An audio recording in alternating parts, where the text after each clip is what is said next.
So first you would open the Weebly app.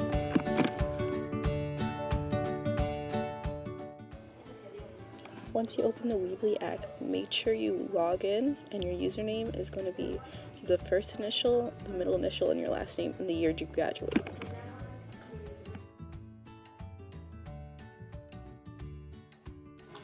And your password is going to be capital BMS and then your student ID.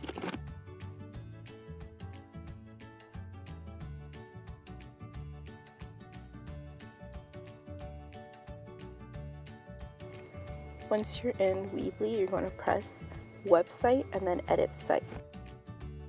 Once you're in your Weebly, you can tap a page wherever you would like your social icons to be.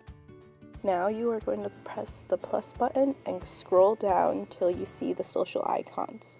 Then you are going to drag and drop it wherever you would like. When you find your social platform, you're going to flip the switch so that it's blue.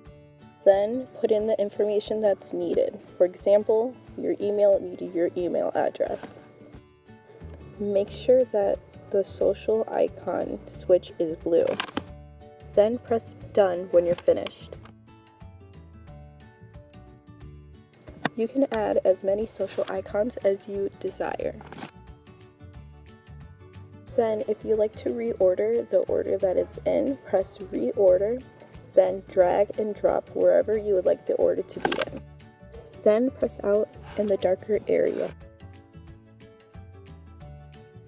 Then you would press preview in the top right corner. Then press the blue publish button in the right corner. Finally, you would press done. And now you have finally put social icons on your Weebly.